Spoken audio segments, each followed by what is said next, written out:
Hello everyone, this is a paper 1 GCSE Higher Maths, a sample paper, and I'm going to cover the two questions on the topic certs, the number 23, simplifying fraction with certs, and later on I'm going to cover the question on distance, speed, distance, time, finding the value of the speed when we know the time and then distance. And let's start the lesson with the certs.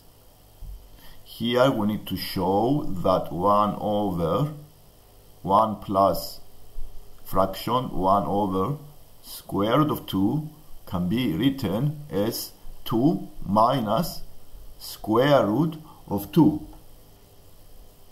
So to do this, we need to think how we simplify this fraction, because what we see here are two fractions, denominator. So it's a good idea, before doing anything else, to simplify the denominator by making the denominator only one fraction. So we start by simplifying the denominator. So we write the fraction as 1 over, I need to make the same denominator, so I times 1 by root 2, then I add 1 and divide by same denominator, root 2,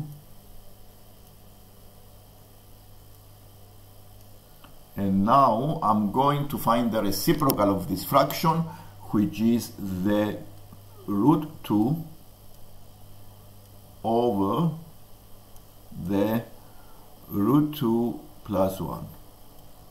And you see now how I simplify this fraction in one simpler fraction.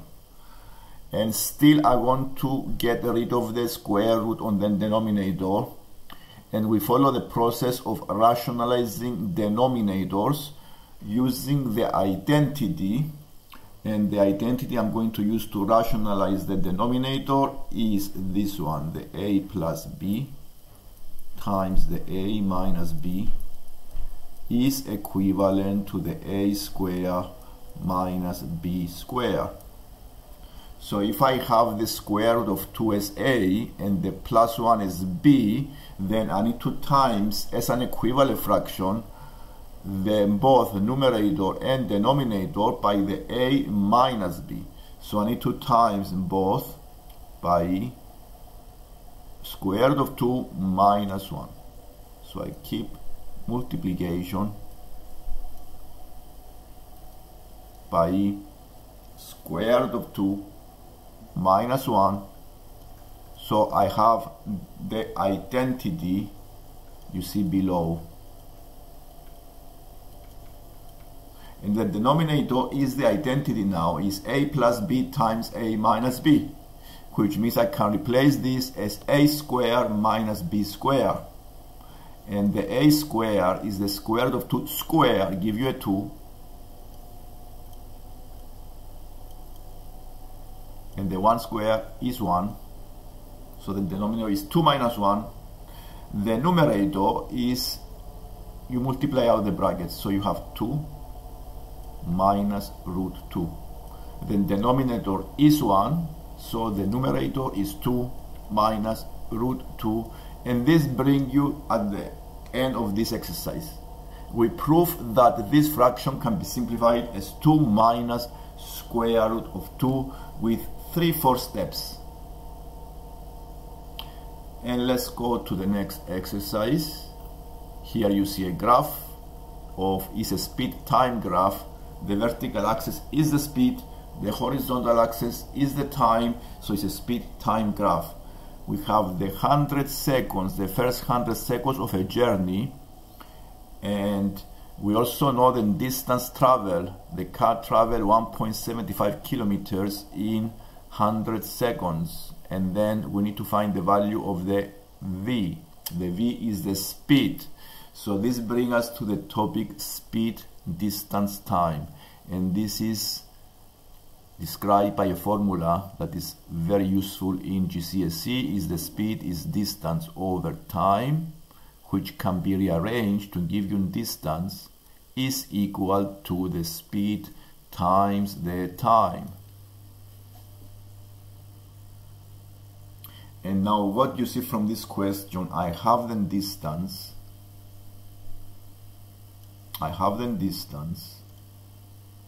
The distance is 1.75. I don't have the speed is the v, but I also have the time, which makes sense to prepare an equation here because the only missing number here is the speed. So the time is 100 seconds. So what you also need to remember here is that the area under the graph represents the distance. Area under graph is distance. This is a speed and time graph, so it's the distance. And the graph shows a trapezium. So the area of the trapezium is equivalent to the distance.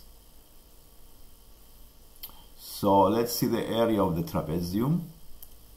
The formula for the area of the trapezium is equal to a half times the base 1 plus the base 2 plus times the h, the height. And let's see, we have all the numbers here. The area, we can find it. Okay, so the area we can find it. And actually the area is the distance, is 1.75. The base 1 here is, we already have the base 1 is 100. The base 2, we already have the base 2 is 60 minus 20. Well, the only missing number on this equation is the h, and the h is the v, is the height of the trapezium. So if I prepare this equation and make it equal to the distance, I can find the v by solving this equation. So the area is equivalent to the distance here. So it's 1.75 is equal to a half times 100 plus 40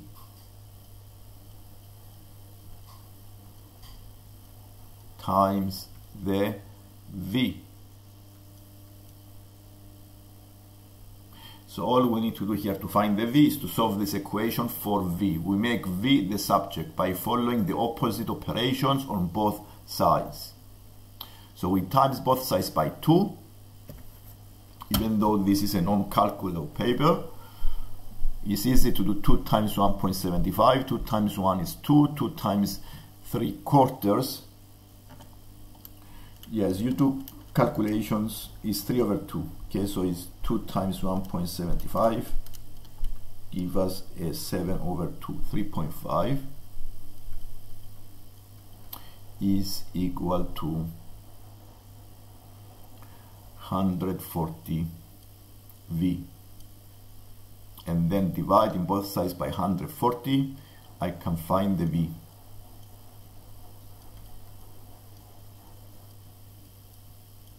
So 3.5 divided by 140 give you as the answer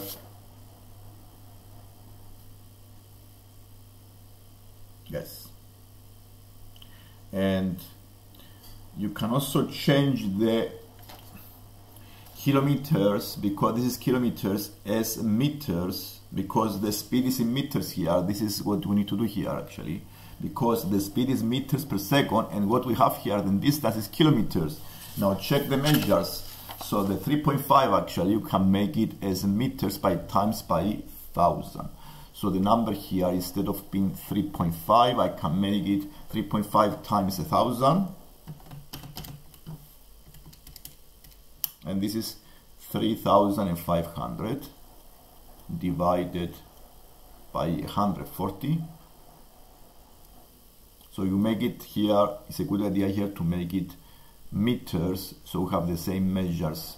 So it's 1750 here, and then 3,500 divided by 140 give you 25 the speed.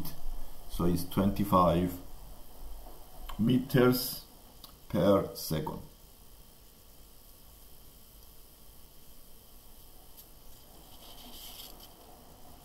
And this is for the part A. Describe the acceleration of the car for each part of this journey. And you can see this from the graph that you have three parts of this journey. Let's see the three parts of the journey. The first part is steep acceleration up to 20 seconds. So it accelerates up to the speed 25 and then has a constant speed. The second part of the journey has a constant speed, and the third part of the journey is a deceleration, is decreasing the speed, and also is you have deceleration. So this is how you describe these three parts. So this is 25 over 20. Here is, so to find the gradient, basically you can find the gradient. Here you have to find the acceleration, you find the gradient of each line. So to find the gradient, you may use the 2 points on the first part of the journey. And if you can also use, for example, the 0, 0, because the gradient of each line, you have three lines, A, B, C, represents the acceleration.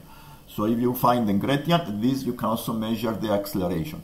So for the first part of the journey, you can find the gradient by taking 2 points, the origin and the 20, 25. Is 25 here. So you have 0, 0 and then 20, 25. The gradient of these 2 points is the change of y over change in x. So to find the acceleration for the first part of the journey, you go and measure the gradient, and you do change in y. 25 minus 0 is 25 over 20. For the second part of the journey, the acceleration b is 0 because it's constant, the speed, and you get 2 points on this line, you find 0 gradient. And the third part of the journey, you get 2 points on the graph. You may get 2 points, for example, the 60 and 25. You get 2 points, 60, 25, and the 100, 0, and measure the gradient by following the formula change in y divided by change in x. And this describes the acceleration of the third part of the journey, and you can find this as gradient of the third part of the journey is 25 is minus 0.625. So you do 0 minus 25 divided by 100 minus 60. So it's minus 25 over 40, which give you minus 0.625. And this is how you describe the acceleration of these three parts of this journey.